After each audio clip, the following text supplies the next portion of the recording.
dyscalculia is a learning disorder that is similar to dyslexia in that it prevents an individual from being able to do mathematics and to do arithmetical calculations. So for some young people in particular, that might look like, not being able to do fractions, not being able to do basic arithmetic, basic 1 + 1 = 2 kinds of maths. Yeah. And this was something that you had struggled with Yes, something that I learned about much later in my life, but that I struggled with mostly as a young person, as a child. And there's also a metaphorical meaning. Like the subtitle of the book is A Love Story of Epic Miscalculation. Mm-hmm. So that's a part of it too, is the way in which you're measuring yourself in relation to others are measuring you, right? It's like that kind of stuff. Mm-hmm. Yeah, it's all of that stuff. It's about the way that we in our daily lives make calculations about our actions, make calculations about our feelings, and the miscalculations that we make in reaction to events, heartbreaks, things like that. It's about calculation, miscalculation, recalculating, and then ultimately seeing what all these calculations in your life add up to and what it says about who you are.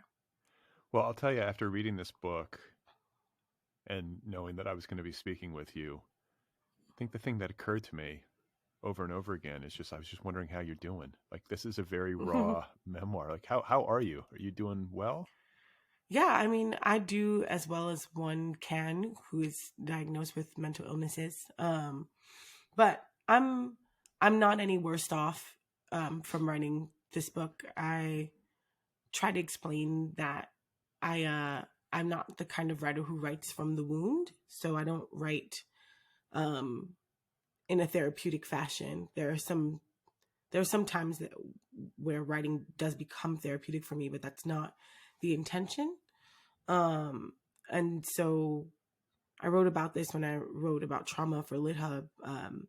Part of how a writer does their best work when writing about trauma is to not be in the trauma. You have to have some sort of distance from it. You have to be healed from it so that you're not re-traumatizing yourself or re-traumatizing your readers. So I'm okay, but thank you for asking. Yeah. And I read, like, just so listeners understand, there's a heartbreak, there's a breakup at the maybe not at exactly the center, but it's a part of the book, is you grappling with the intense emotional response within yourself over the loss of a relationship. Mm-hmm. It's also about trauma that you experienced as a child. That includes, as we were just saying, mental health diagnoses and the difficulties of getting a proper diagnosis and proper treatment within our mental health care system. It's about sexual abuse that you suffered. It's about the difficulties that you experienced in your relationship with your parents. I think primarily related to this abuse trauma and the mental health diagnosis process, which put a strain on things and caused, I think, ruptures in terms of your ability to communicate well with one another. There was a suicide attempt. It's a lot. And it's you hit the dyscalculia bingo. It's all there. And I also read that, you talk about having to be healed, or at least mostly healed from a trauma in order to see it clearly and write about it without re-traumatizing yourself. And I read that you did psilocybin therapy. Yeah. I wrote a novel that deals with me sort of self-administering psilocybin therapy, where I, took mushrooms and basically cried for like 3.5 hours alone in my garage. So I'm curious to know about your experience. I think this is a increasingly common therapeutic modality, right? Where people are taking psychedelics usually and advisedly under the under the care of a sitter at least, or some sort of mental health professional. But I'm curious to know about your experience and what it yielded. Yeah, I love psilocybin. I love mushrooms. I had done mushrooms sort of recreationally with my ex, actually, a couple of times prior to this. But treatment looks a little bit different than at least for me, my treatment was a little bit different. It wasn't like a full dose and a trip and then kind of over. I took micro doses, so about a tenth of a dose, very, very, very small, in small pill capsules. And the person who administered it to me was like a cultural witch doctor. She's from Colombia, and her family and the people that she comes from had been involved in medicine work for a long time. And she was growing mushrooms in her home with her own hands, and then grinding it up really, really small, putting it into little pill packets with some with other spices. And a friend who I had been buying my weed from saw me struggling. She would deliver weed to me, and about once a week or once every 2 weeks. And inadvertently, we got into a conversation about things, about life, and I was really going through it. And she was like, you should really try microdosing. I have a person for you. And so she connected me with her. And I remember the first time I went to her home, she gave me this offer where she was like, if you help me clean the mushroom tank, and help me clean the mushrooms, I will give you some for free. And it was my first sign that this experience was going to be a lot more holistic and a lot more spiritual than I had anticipated. Just because in that offer by itself, she was saying, you are participating in your care. You're going to help me create these mushrooms and build this care system for you, and I'm going to make sure that you get it. We talked a really, really, really long time. She gave me my dose, and I took the dose while I was still at her home. And when I walked out of her home on my way back to my home, I remember just feeling totally different than when I did a full trip. Like the lights as I was crossing the street were brighter, and the air felt more pleasant. And for the first time, I felt like I could deal with what I was going through. And I remember going back to my apartment and crying because I felt joy for the first time in months since that breakup. And from there, I took it about every day, 2 doses a day. And it helped me drink less because I was self-medicating with alcohol, helped me smoke less cigarettes, which is not even something that I really enjoyed doing, but was just part of my self-harm experience. And it really gave me space to think differently about the pain that I was feeling.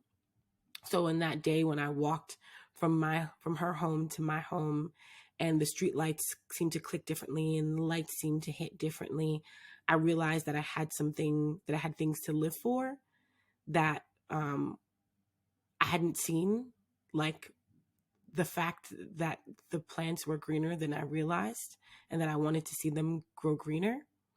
And that's really what mushrooms and psilocybin did for me. It opened up my perspective and allowed me to think about my heartbreak from a lot of different angles and evaluate what my pain really was and where it was coming from. And I started writing Dyscalculia while I was in that treatment.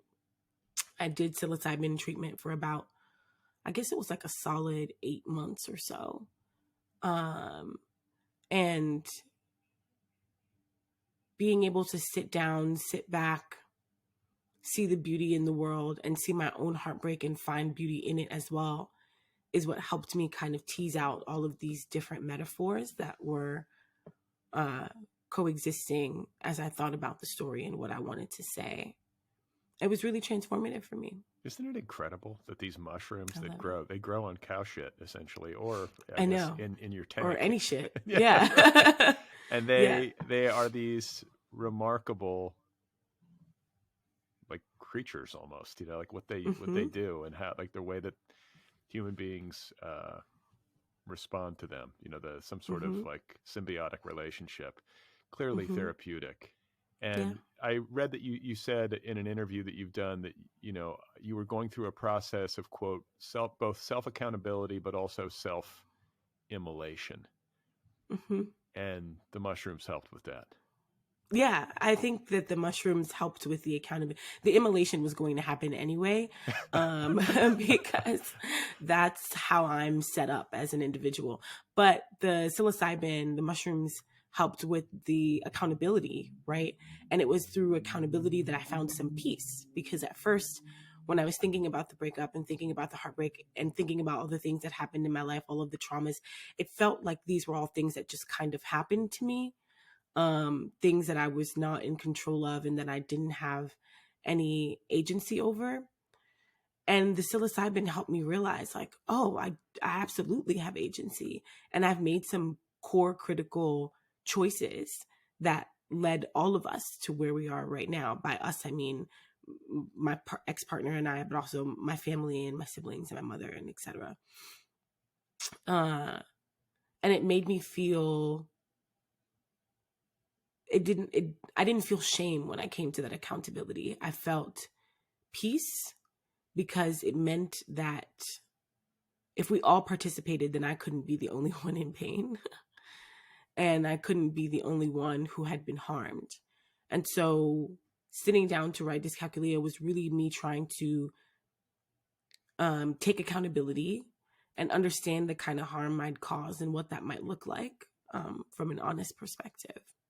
Yeah, because this breakup that you're describing is not a one-way street.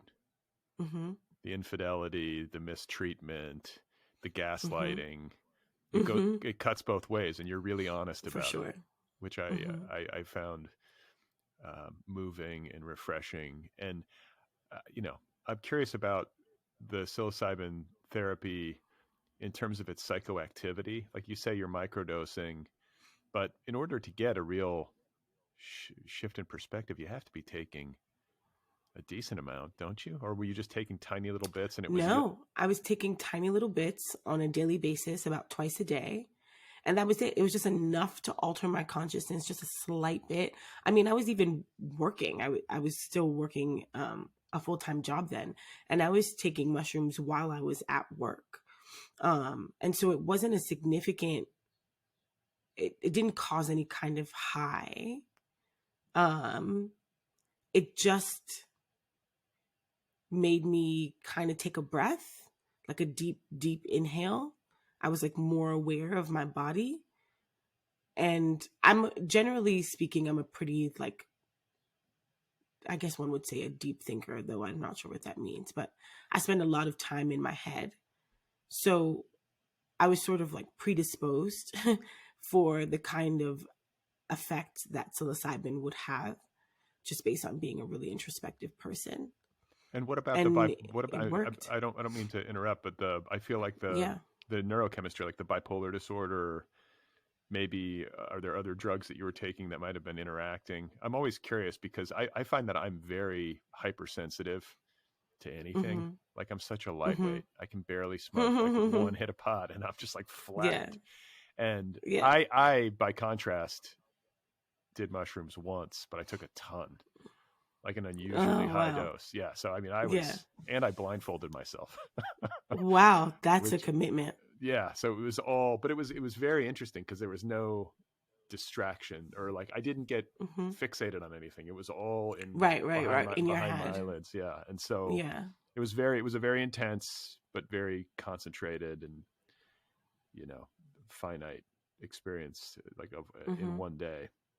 And I'm wondering about the discontinuation of the psilocybin therapy. Did you get what you Mm-hmm. needed from it over those 8 months, and then you just kind of decided on your own, or in conjunction with your, what would you say, your psychedelic doula? What do you call the Colombian? Yeah, yeah, that's a great name. I moved and I didn't have access to her anymore. And but I will say that after about 5 to 6 months, I didn't feel like I needed them as much. So I was already doing less psilocybin and taking less doses. And yeah, I think that I did just come to a place where I felt prepared, I guess, to talk to myself without needing my hand to be held by the psilocybin. And also life was just sort of like taking off. I was moving to Boston relatively soon to join a campaign, and I just didn't want to kind of like be burdened with carrying psilocybin around. Right. So I just let it go. But at no point do I feel like at any time, if there are mushrooms available, like I'm microdosing whenever I can.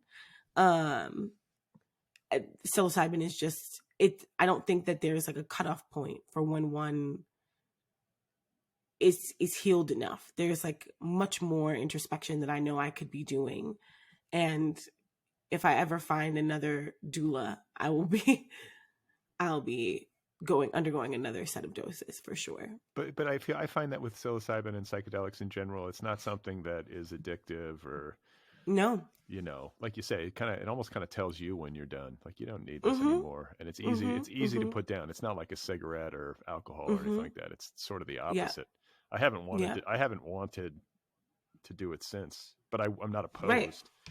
You know? Yeah, exactly. It's exactly that. It's like I don't think about it regularly as like, oh, this is something I really want to be doing, or that's something that I miss. It's like when it's around and I can share it with another person, that's exciting because I can't wait to show them what psilocybin does. But for the most part, like I'm good. I got what I needed out of it. And yeah, I don't feel called to it right now. And when I do, I know it'll be there for me. I mean, literally it grows from shit. So right. It's somewhere at all times. It's somewhere. Yeah. How much of Dyscalculia did you write under the influence of these microdoses? Like how far into the draft were you by the time you discontinued usage? About halfway. I would say about halfway. It started off as a really long poem called How to Lose Your Girlfriend in 30 Parts. And before the poem was done, I realized it wasn't just a poem and that it was going to be a longer narrative.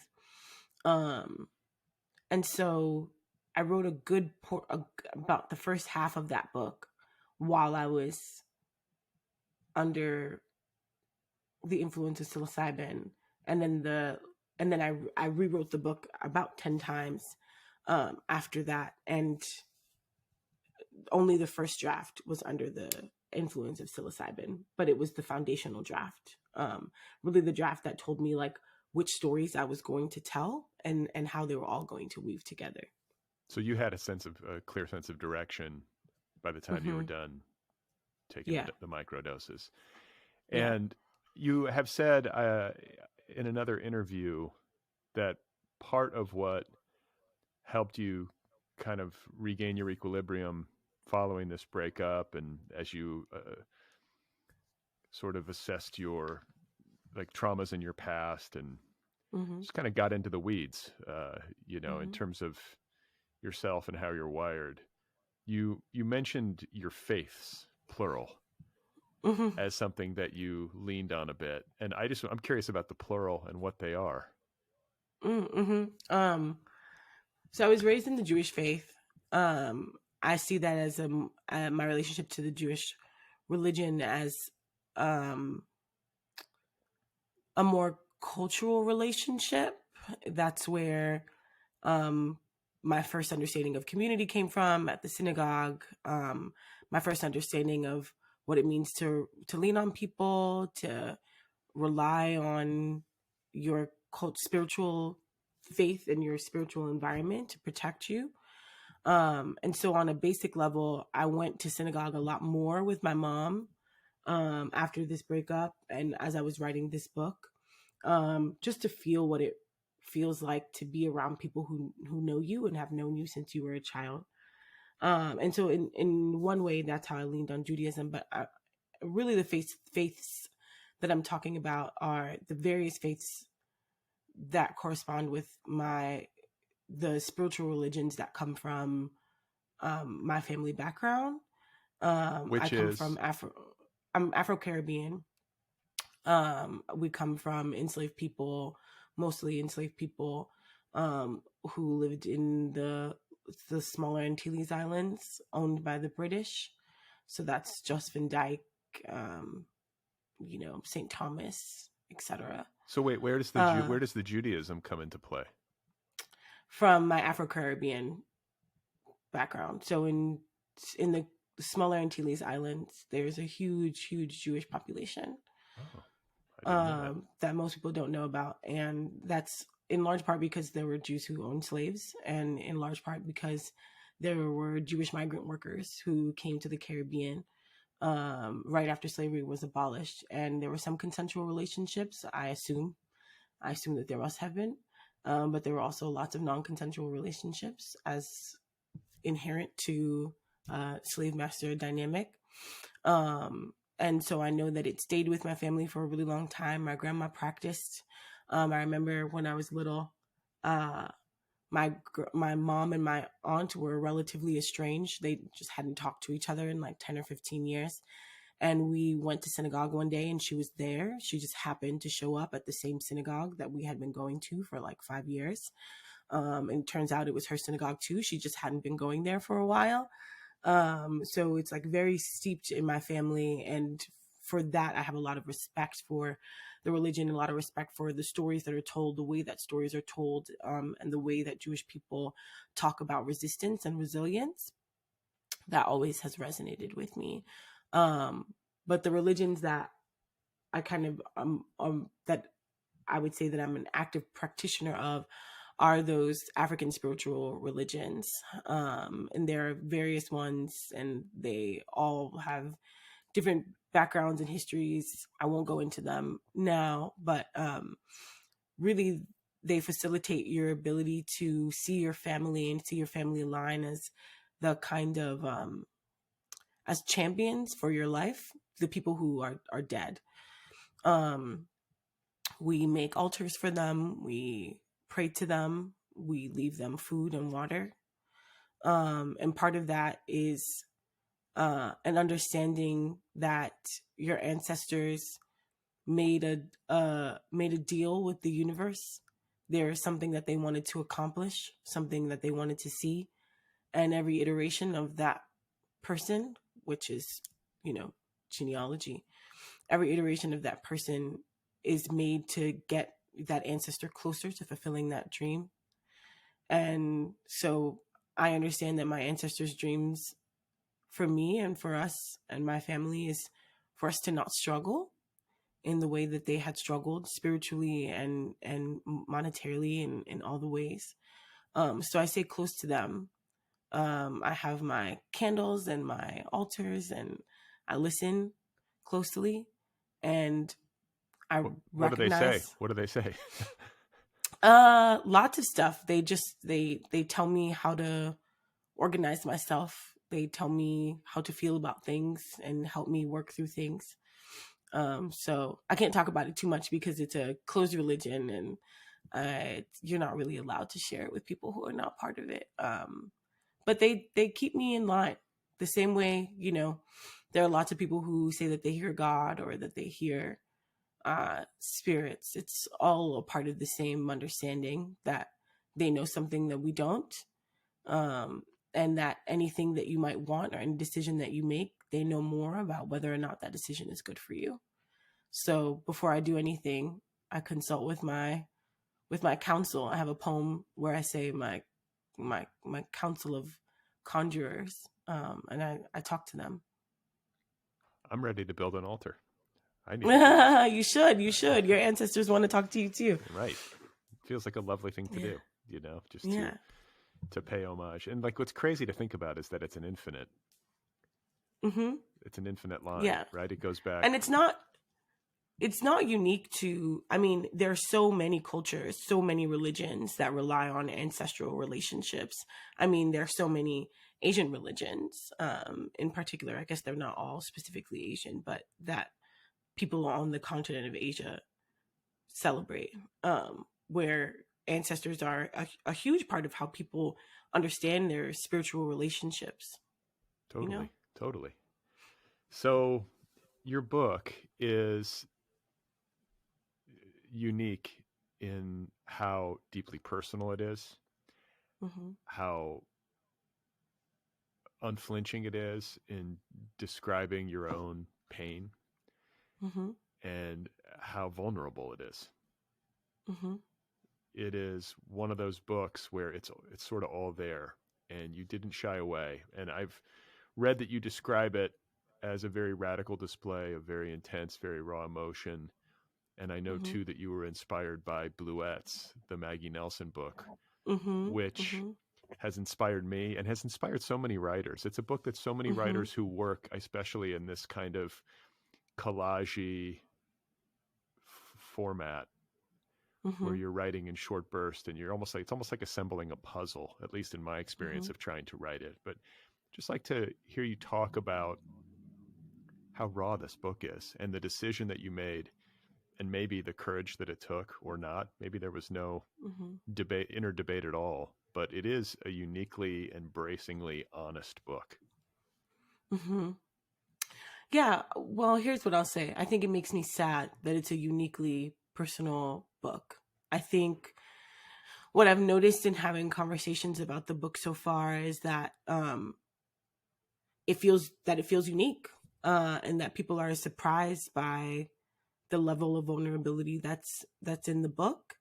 Um, to me, as I was writing it, I didn't think of it as particularly vulnerable. I thought of it as honest, for sure. And I thought of it as an honest account uh of an event that everyone experiences, but no one takes personally enough. What do you mean, like a breakup?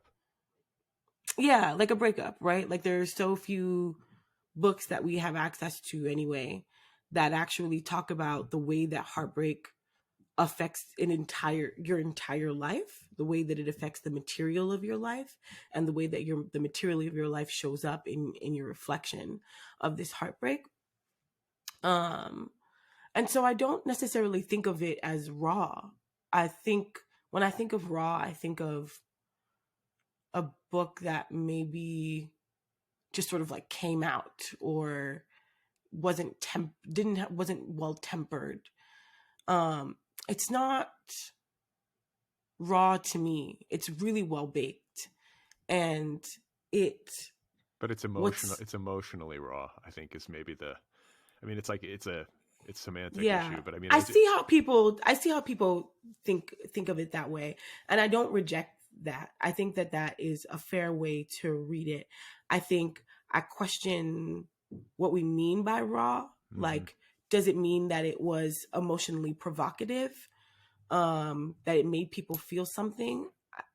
That makes sense to me, because it is emotionally provocative. I am asking people to look at my life, look at their own lives, and then ask themselves, what calculations have I made or mistakenly made that led me to hurt myself more than I meant to.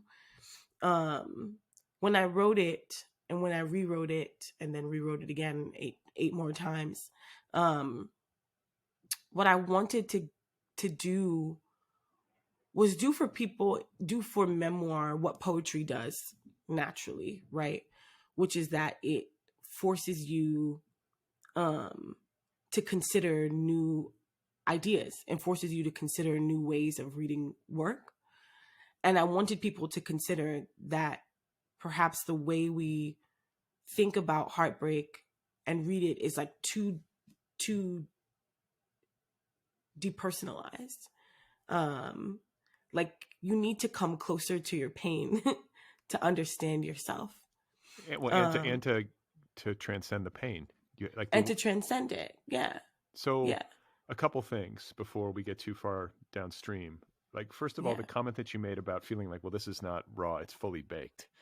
Mm-hmm. That resonates with me because I think when a book is on the shorter side, this is not a super long book. I don't know how many words it is, but it's about 200 pages.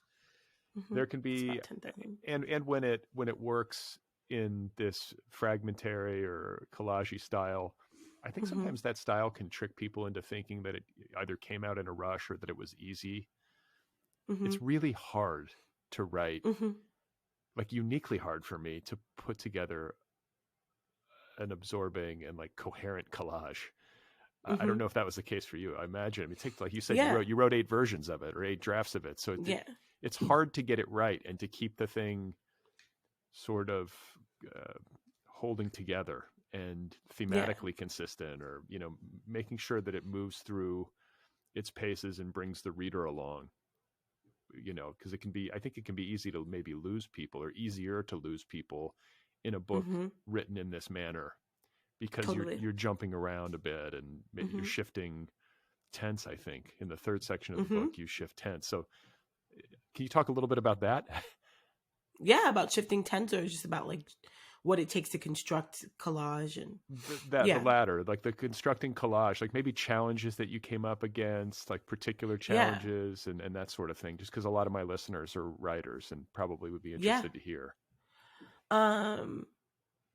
Well, I'll say that being an avid reader of poetry, I think it was a little easier, just a tad.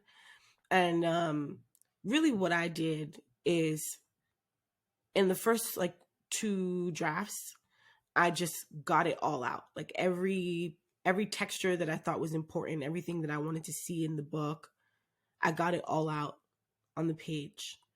And then I rewrote it a couple of times to like dial the language up. Like first, what I do when I'm writing memoirs, I write the line in plain speech, and then I go back, dial it up in the way that I'm trained poetically, which is to, you know, take clauses and make them metaphors, right? Like things like that. And I should interject and say, for people listening who have not read the book, there is a very strong poetic voice and a very strong poetic flair to your prose style. Yes, and some people are not going to like that, and that's totally okay. That was the trouble of calling it memoir, but I'll get back to that. I dial the line up, and then I go back and I kind of take all of the pages out, lay them out. In this case, I didn't lay them out because there were too many of them and I didn't have enough square footage on my floor. But I put them in a couple of different binders and kind of almost like a card game, like taking a page out, putting a page in, seeing if the sequence worked a little bit better, kind of playing with sequence, rereading it, and then being like, this place, this thing should go here, or I forgot about this piece and how it goes here. Really just gamified it, turned it into like a game experience. And that made it, the collaging anyway, feel a lot more fun and a lot less intimidating. It didn't really feel like I was writing a book as much as it felt like I was putting together a collection. And then by the time I got done with putting together the collection, that's when I went back and was like, okay, now it's time to plug the holes and sew up the seams. Okay. And something that you said, I believe, or I think something that you asked yourself as you set about to write this book, and you were reeling from this breakup and dealing with this difficult emotional stuff, as you said something along the lines of, what books can I read that will make me feel better and mirror what I'm experiencing, written by Black women? I want a book written by Black women about heartbreak and about self-accountability. And there is, in your view, a dearth of these kinds of books. There weren't a lot of options for you. Yeah, it's not to say that there are none, because that would be untrue. But there was, like you said, a dearth of options. And why do you think that is? Well, I think that, well, first of all, Black women don't get a lot of space to write what they want to write anyway. There aren't as many Black women authors as there are authors of other more sort of dominant perspectives. Again, that's not to say that there aren't a lot, there just aren't as many. And so just based on that calculation, there's going to be less options for like what is seen as sellable for us. And most publishing companies and editors, they want to work with authors who they think will sell. And so they ask authors to write books that are recognizable on the market. And if a kind of book isn't recognizable on the market, in this case, a book that is, like you said, kind of raw and honest and vulnerable, and philosophical and theoretical and all that stuff, if that doesn't already exist, having been written by a Black woman, it's really hard to get those kinds of books to be bought in the future. So I think, the answer is the answer to a lot of other things, right? It's just like, until Black women are given more space to write the things that they want to write, and their ability to do so is not organized by whether or not what they want to write is marketable or has already been written, then there's going to be a lot more space for them to write what they want to write. Well, and also there's this cultural resistance, or it's harder, I think you've said, for Black women to get to engage in what you call the cliche of heartbreak, and to write about loss that isn't death, but is nevertheless permanent and traumatic. Yeah, it's also about what we as a society, and that doesn't exclude publishers, what they think the profound is, right? And so for Black women, right, what is understood as profound is our pain. Like, that's the only thing that is understood as profound is our pain and how we overcome it, right? But for other writers, they get to write about all kinds of stuff, all kinds of shit, things that aren't necessarily about them, things that aren't necessarily about their pain, and those things are also seen as profound. Like, it is profound for you to write a book about getting your heart broken, right? It is cliche for someone else to do it.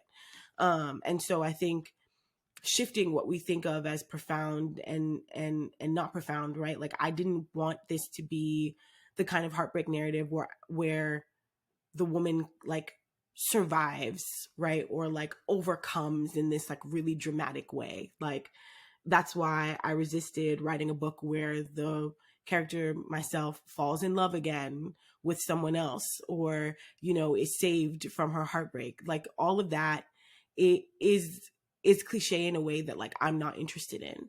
But what I am interested in is the basic cliches of heartbreak that we don't get to talk about, which is the literal fact that it hurts, and the fact that sometimes we bring it upon ourselves. That is so cliche that we don't even talk about it with each other, right? Like, when I was going through my heartbreak, no one wanted to talk about me, the fact that I felt like I had contributed to it or that I had messed it up. Everyone was like, no, it's not your fault. Just, it's him. Don't worry about it. And like, yeah, a lot of it was him. I say that in the book, right? But I really wanted to talk about how I could be accountable, and it wasn't just so I could make him feel better. And so I don't know. Yeah, I just feel like what we are allowed to talk about, there has to be some kind of like savior present, right? Whether either that like we save ourselves by moving on to something bigger or better or greater, something clearly identifiable as like a step above, or there's someone who comes in and saves us. And I didn't want to do any of that. I think that talking about heartbreak as it is good enough. It's so funny that you say that, because I think as I was reading and I was getting into the back half of the book, I've been culturally conditioned to expect like the new love narrative to sort of take over in the third act. And I was pleased that you didn't take that road, because I was like, oh, you defied my expectations a bit. And the other thing I really loved about this book is that in its unflinching way, it is so clear-eyed about how messy healing is. These healing narratives that we are often fed in the mainstream media and by Hollywood movies and the like, these things are way too neat. Healing from trauma is a messy process. It's so messy, so messy. Yeah. And I think something else that I read, I think that you said about this book and your aspirations for it is that you hope that it will help Black women to take their heartbreaks more seriously. Mm-hmm. And I found that to be striking. I think, to be honest with you, I think it could apply to any reader, but I get why Mm-hmm. you would say Black women in particular, because Black women, like we've been talking about, are not typically permitted to engage with heartbreak cliches and to emote and Mm-hmm. to, you know, kind of, there's sort of this expectation placed upon Black women to almost be stoic in the face of Mm-hmm. loss and disappointment and emotional Mm-hmm. pain. But I think as a culture in general, we tend to, I mean, I think men in particular tend to equate heartbreak and the resulting emotional pain as weakness. So there's this desire to sort of like brush it aside or not talk about it. Mm-hmm. And women may have different reasons for doing the same, or they may get mocked because they do take it seriously. But Mm-hmm. I think the reason it registers so much is that I believe very deeply that you cannot transcend trauma and pain without looking at it very closely. Mm-hmm. And I think this kind of gets back to the conversation we were having at the outset about psilocybin therapy, which Mm-hmm. causes people to take a look at themselves. You know, I think Mm-hmm. that's the big benefit of it. But I don't Mm-hmm. know, just I'd love to hear you talk a little bit more about wanting people to take their heartbreaks more seriously. Yeah. I mean, this sort of ties into what we were just talking about, right? About the cliche. Because we think of heartbreak as a cliche and because we understand that it happens to everyone, we are conditioned to move past it as quickly as possible. And anyone who isn't able to move past it is seen as like overly sensitive or not moving on quickly enough or not understanding how life works. And what I found in my exploration of heartbreak is that heartbreak, how you experience heartbreak, what it does to you, the way that it makes you act, all of those things provide really critical information about who you are as a person and about what makes you you. And I want people to take their heartbreak more seriously because I want them to take themselves more seriously. I want people to be able to see themselves. And this is one of the few sort of like equalizing events. And almost everyone can say that they have been heartbroken in some way, shape, or form. This is one of the few equalizing events in which everyone has the opportunity, the rare opportunity, to actually see themselves clearly and do some self-evaluative work. You don't have to wait until death to do it. You don't have to wait until you're facing your own mortality to do it. And it doesn't have to be big and drastic either. It can just be that it didn't work out. But how you're responding to it, what it makes you feel, what it makes you do, the way that you date, the kinds of patterns that show up in your life as you date, the kinds of people that you decide to date, the patterns that you find in those decisions, all of that is really helpful in helping you to see yourself clearly. Well, why don't we have, now's as good a time as any to have you read just a bit from the book so that listeners can get an idea of your voice on the page and the ground, at least some of the ground that you're covering here. And if you could just introduce the bit that you're going to read briefly, just so we can kind of have some orientation, that would be great. Sure. This is the moment where I realize that things in the relationship are going to be different and that I don't know how to handle it. All right, so boom. The morning after his birthday, we lie lazy in the deep cusp of our bed, the sun's tender touch grazing the fur of our bodies. I reach over to check the time on his phone instead of mine, mostly because his was closest, mainly because a pesky impulse primed me to look, and I get giddy in my ancestors' mischief. I press the phone's home button to illuminate the screen, and as if summoned, one lone text flashes white across the face. I'm so in love with you, baby. I wish you were with me last night instead of her. At first, I smile easy at the warmth of it. I love to know the one I love is loved, a natural symptom of narcissism or of gratitude. After a moment, a dawning flushes over me. The warm wisp of that easy morning suddenly plucked away, my pulse racing into disgust as I realized he lied, realizing I knew exactly who she was, the memory of a girl he'd curiously and opaquely befriended just a few months before, projecting from my memory's drunk archives. On my birthday, she offered me a shot of a dry gin, the taste of her guilt like salt on my tongue. I had asked him then, and he had lied. Like an instant high, I feel myself losing sense of time, colors ringing in my ears, the sun brighter than ever before. I shake him awake, shaking him. As he wakes, I see panic fill in on his brow. Who? He asks. What? I'm in love with you, babe. Come on. Except the tether is missing from his eye. He's lying again, right to my face, his betrothed, his promised one. Breathing gets difficult then, and with all the ringing in my ears, thinking is an odd task. Something takes over and I lean into autopilot. My autopilot, calling her from his phone before I even know who I'm calling. She answers, and I demand precision. I want to know what? I want to know for how long. Okay, T. Apparently he had been planning on leaving me. Apparently she had been planning on waiting it out. That whole sad time I had been planning on becoming his wife, so none of the data aligned, the margins too muddy to reconcile. There's silence, then the crushing wail of a million mornings, then a collapse. From a view above the room, I watch myself melt into a foolish rage as I'm being let in on a secret that had canceled me out, that made me the woman unwanted. All of a sudden, I am a child again, up in a flame I can't stop, an anger I can't manage.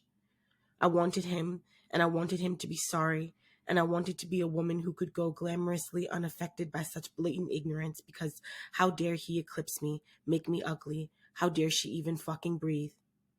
I wanted her ruined. I wanted her flattened, and I wanted to fucking die. See, I can tell you're a poet by how good you are at reading.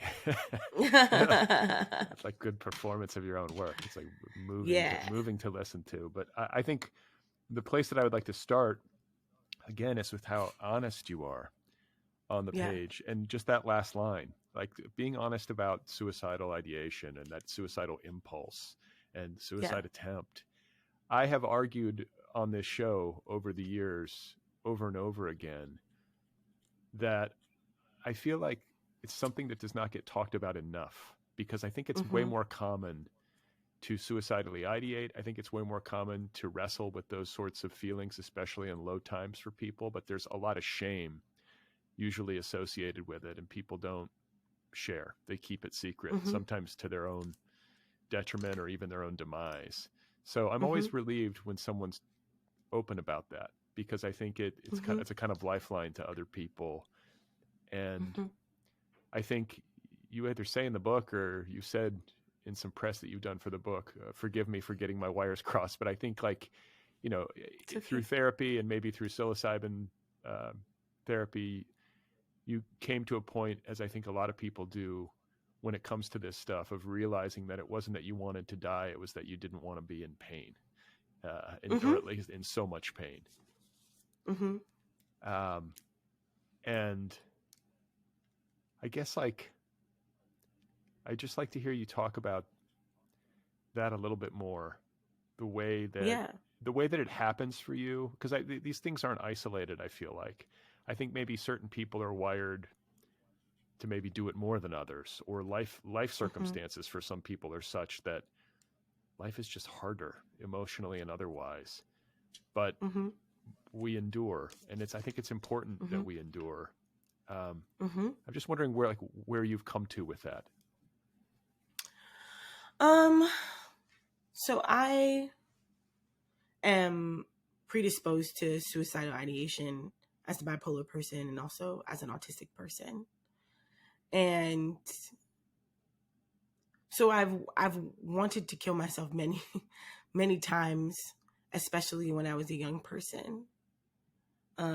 That prefrontal cortex development is key to being less suicidal.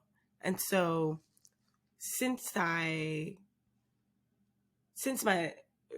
I usually wind up experiencing ideation when I'm going through a big trauma. That's usually when it happens.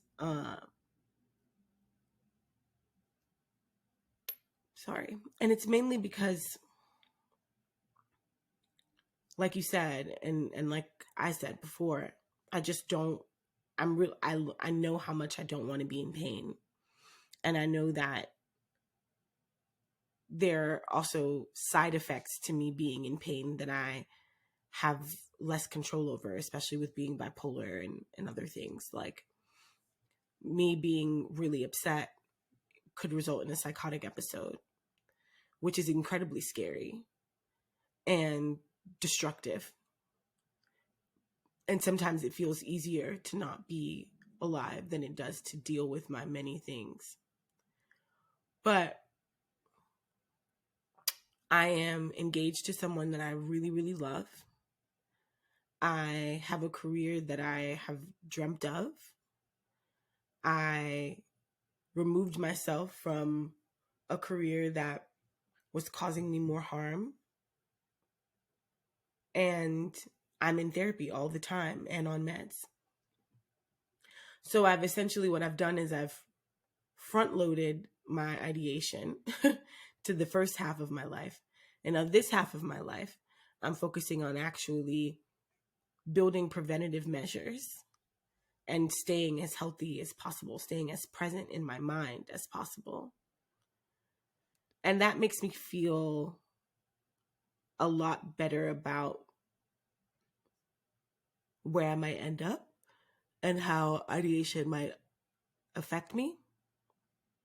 And I think in general, it's hard for me to like prescribe when it comes to mental health. But I think for anyone who is suffering and thinking about suicidal ideation, I just would implore them to catalog their lives. And that's a large part of what I did with this calculator. I basically just wrote down everything that has hurt me and everything that has made me see that the world is beautiful. And not all of that stuff made it into the book, but in just making lists of what beauty means to me, I think I've kind of hacked ideation. And that's what I would recommend. It doesn't work for everyone. Well, but that's as good a strategy as any, right? I mean, it's like, it's very easy, I think, when times are difficult or dark, to lose sight of the things that are good. Mm-hmm. Like, I sometimes will just sit there and just be like, well, I can still see, or it's raining, like you could, I don't know, it sounds corny. And also just like, what are the things that exist that make you feel not so bad, right? Like going outside, it's nice outside. I feel slightly better. Cataloging that you feel slightly better, right, is enough evidence to your mind that things can and will get better. Even if you don't feel good. Like when I'm in having a mental health crisis, or when I'm just like in a bad place, sometimes it's the little things, right? Like taking a joint, smoking a joint, and being like, you know what? I still have weed. That's crazy. Like, still have weed. Amazing. I'm going to survive. I know I'm going to get through this. Yeah. So there's also, you also write about cutting, as self-harm, and something that I think you did in particular as a young person. Yeah. I think primarily in response to the sexual abuse trauma that you endured at the hands of a cousin. And that has curtailed, I mean, the cutting, like that is something I don't fully understand. I don't fully understand like the psychology. It's one cuts oneself in an effort to feel something. Like I wish I had a better understanding of what...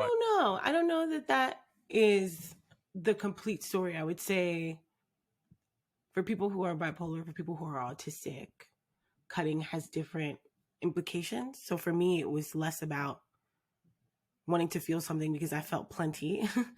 It was more about trying to stabilize. Like it's a self-regulation tool. Like I feel completely out of control. I feel like I can't stop crying. I feel like I can't stop emoting.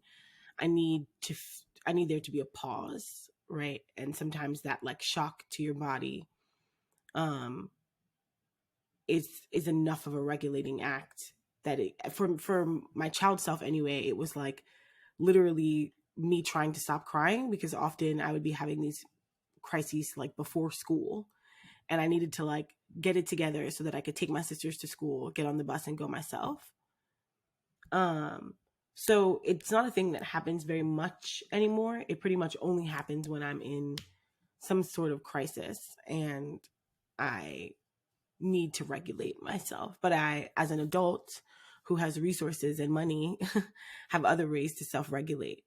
And so, you know, I could talk about this forever, but there's something to be said about how the kinds of self-care options that are allowed to us have a lot to do with our socio-political status and etc. I don't know that I would have been a cutter when I was a kid if I had other ways to deal with my pain, but who knows? That's a good point. And speaking of socio-political, before we part company, I do want to talk about this other career that you alluded to Yeah. a second ago. And you have worked extensively in politics as a speechwriter for Andrew Cuomo, the former governor of New York, and also, I believe, on Elizabeth Warren's campaign, and then also in comms or something, digital comms strategy, like for a contractor, right? Like a company for hire that politicians use. Yes, that's correct. Okay. I don't claim Andrew Cuomo, so unfortunately that has to remain in my bio, but I don't claim him. But you did work for him. I did, unfortunately, but he never used any of my speeches because that's how that works. Yeah, you said, I read an article about it, and you said, my desk was close to his office. He loved to see me, but he didn't listen to a single word I ever said. So he hired you as and I think too, you said something about the way that, like the racist way that you were hired and then sort of shown off as a kind of virtue signal rather than asked to do the job for which you were nominally hired. Yeah. I was very young. So an older me would have seen it coming and would have known, well, an older me would have known who Andrew Cuomo was. Like I didn't know really who he was. I knew that he was the governor of New York. And prior to that, I was an organizer and I really just wanted to figure out how state government worked, because we were organizing on behalf of Trayvon Martin, organizing on behalf of other people who had been incarcerated in New York State for like stupid shit. And I wanted to understand how it worked. So the governor was hiring, and that seemed like a good way to get in there. And then I learned who Andrew Cuomo was, because on the day that I walked in, the feds were walking out with boxes. And I was like, oh, that's what's up. What I learned there is that... And wait, I got to stop you. The feds were walking out. This had something to do with, what was the scandal? Buffalo Billions. Okay, which was like a nursing home thing, right? Or no? That's one of the things that came way after me. Okay. This was basically, they were being accused of stealing from state funds and using corruption as a way to redistribute state funds back to interest, into private interests. Okay. Regular corruption stuff. Right. And again, I was really young then. I was like 22 years old. I didn't even understand how that corruption worked. Like I didn't understand it. But I get it now. And in retrospect, I wish someone would have told me, but that's, again, a different conversation for a different day. Sure. But what I learned that was most important to the rest of my career was that what makes a good speechwriter, or any speechwriter a speechwriter, is that you bring your voice to your boss. And when you bring your voice, you bring your ethics, your principles, and you essentially are asking your boss to move just slightly closer to you, right? So that the two of you can agree on shared language. And Cuomo didn't use a single one of my speeches. And it was in large part because he could not come any closer to me. It was like not feasible based on who he was and what he had done. And so from then on, I knew better than to work with anyone who I was not like acutely aligned with, or that I wasn't like at least generally aligned with. It's interesting because it's a waste of time. I apologize for interrupting, but it's interesting that you say like your conception of the speechwriter role as trying to get your boss to move closer to you, and that you bring your voice to the speech. Because I think in my mind anyway, because I have thought about this a little bit, wondering about who are these speechwriters, the president's speechwriters. It's kind of a trope, right?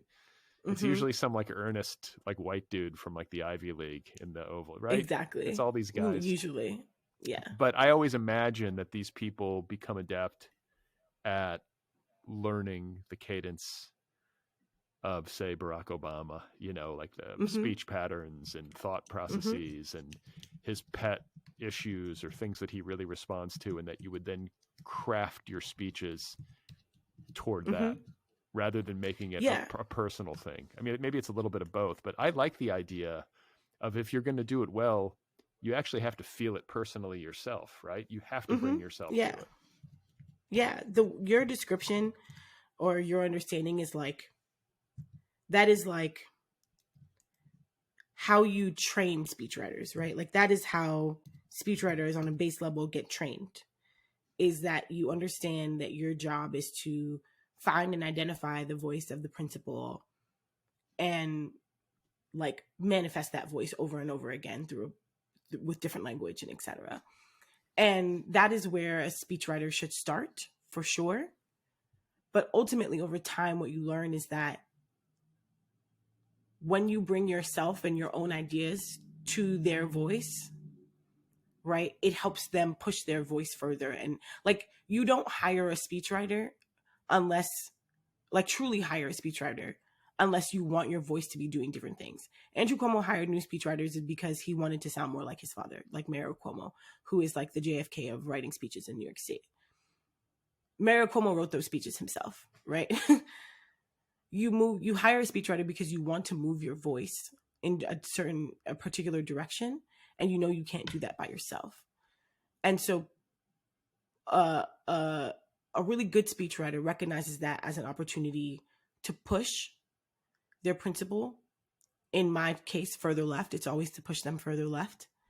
And a speechwriter who is just there to collect the check is going to just learn their voice, reproduce the same things over and over again, and move on. So, do you still work in politics? No, I'm not in politics for now. I left just a couple of months ago. I've got some other work that I need to be doing and some stuff that I need to like atone for the time that I spent in politics. So it's a difficult game, and I'm imagining that it was like it's the kind of thing that you get in there and you kind of see how the sausage is made, and a lot of maybe your ideals might take a hit. Right? Oh yeah, your ideals take and it's less that your ideals take a hit, and it's more that you take a hit, right? You take hit after hit after hit. At least in my case, it was like taking hit after hit after hit, because I am not willing to put my ideals down, and I'm not willing to compromise. So what does that mean? It means that I'm always in conflict. It means that I'm always up against an institution, always fighting with someone. The best job I had was working for Elizabeth Warren, because I didn't have to. We didn't have to fight. I was going to say. I was going to ask you if in your work, obviously Andrew Cuomo is like a prime example of like the creepy politician who's corrupt. But I'm wondering, are there, because there have to be, I tell myself this because it's too depressing to think otherwise, but there are some people who are in it for the right reasons, and who are really fighting the good fight. And is Elizabeth Warren one of them? Please tell me she is. Yes, Elizabeth Warren is doing her best to fight the good fight, and does a really good job at it. And I have a lot of respect for her. I think my politics, kind of what I want from electeds, is like far more than what they are able to do. So that's a part of why I had to leave, because like my expectations keep running up against these like very obvious limitations. Mm-hmm. And Elizabeth Warren, like every other politician, is limited by a history, a context, and a set of options that she doesn't get to edit, which means that a clock can only be right twice a day. Yeah, I get that. I think like I have friends who are very similar to you. I had conversations about this in the last presidential election, where I was like looking at the dynamics on the political left and how there was a more vocal progressive left or democratic socialist left than there had been in my past anyway. And how, what's the word? Intransigent or just unwilling to yield that faction was. And I was like, you know what? I think it's good. Like it's performing a very necessary evolutionary function, if I could put it that way, on the political left. Like this faction might not get its way on everything all the time or on the timeline that it would prefer to get its way. But by being intransigent and vocal and unyielding, it is bringing certain issues to the fore that otherwise wouldn't be there. And it is allowing politicians like Elizabeth Warren, who are in it for the right reasons and generally, I think, want to do right by people, opportunities to move things forward, however incrementally, that they might not otherwise have. Do you know what I'm saying? Like it feels... Yes, I mean, this is what like Frantz Fanon wrote about, Paulo Freire, like Amy Cesar, right? Like this notion that the left and the people on the left, particularly if you see yourself as like Marxist or communist or etc., that like... Is that how you see yourself? I don't feel the need to have a particular identity right now because I'm in a period of studying. But I will say that I come from an anti-empire and socialist background. That's where my family has been for generations. And I still stand very firmly in that tradition. So at most, I would consider myself a socialist, which I think is one of the most tame things that you can be as a leftist, which is not to say that socialism is like a tame set of thinking, but rather that like to be socialist requires, I think, like less reading than to be Marxist. And so I'm going to spend a lot more time reading than I am on titling myself, because I think that's where we miss, you know what I'm saying? Like where you kind of get out of. But I think that like the role that we play is to make revolution irresistible. And part of how you do that is by making it possible at every turn. Like there is never a government that comes into office in which you say, this is enough. It can never be enough. Not when there are people who are dying and helpless, right? And who are suffering under the weight of capitalism and colonialism, etc. So that's where I stand, if that makes sense. Yeah, no, that makes total sense. And I know from having poked around a little bit that you're working on a new book. I believe the title or the working title is Let the Poets Govern. Yeah, that's the working title. I love it. Keep it. I hope you keep it. Thank you. I love that title. I'll try. But where are you with that before we say goodbye? I'm just curious to know where that is. Is it a book that is also in this collage style, or it's not going to be in collage style? It's going to be a little bit more linear. It's still memoir, but it's going to be memoir with a lot of like reflections on legislation, law, politics in general, government. So I'm talking about myself, but I'm really reflecting on what the world looks like after it ends and what it might look like for the people, if they're going to be people who come next, to build upon what we establish and make it work better for a diverse community. So that's what I'm working on. Well, you're a poet, And the title of your next book, at least right now, is Let the Poets Govern. I have to ask you if you have plans to run for office. Would you like to break some news and announce your candidacy or anything like that? Sure, I'm happy to. No, I refuse to run for office. It'll never happen. And that's part of the reason why this is still a working title, because I don't want to confuse anybody. Really what I'm trying to say, and this I think will be clear when the book is written, is that for us to be governed healthily and safely is for us to be governed by the politics of the poetics of politics, right? By good poetics, which we find in Frantz Fanon and Amy Cesar and all of these people who we look to as revolutionaries. And that like what the poets have been saying about government and about empire and colonialism and all those things, that those tales are the ones that we should be looking to, or those stories are the ones that we should be looking to have a true understanding of what it means to be alive today. And that like, if we look to them to govern us through poetics, not necessarily like as our next governors, that we will have better systems of governance.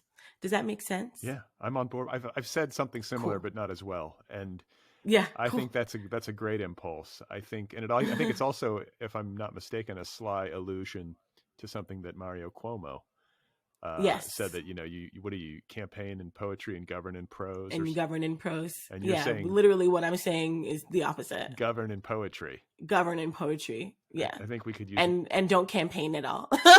Fuck prose. Fuck the prose. No, not actually fuck prose. I was gonna say you heard it here. Yeah, folks. no offense to any prose writers. I love prose. That's pretty much what dyscalculia is. Just saying that like the metaphor for prose in politics is really like when they say like campaign in prose or when they say like campaign in politics, govern in prose, what they're really saying is like take all of the poetics out, right? And govern in plain language, which is like not what prose writers do actually. And is not what any writer really truly does. It's a gross misunderstanding of how writers approach prose. So. All right. Well, I'm looking forward to that one. And I'm very appreciative of the time that you've taken to talk with me. Congratulations on this book. Best of luck on the next one. I wish you well, good health, and creativity, and a successful campaign at some point. I'm kidding. So thank you. Yeah.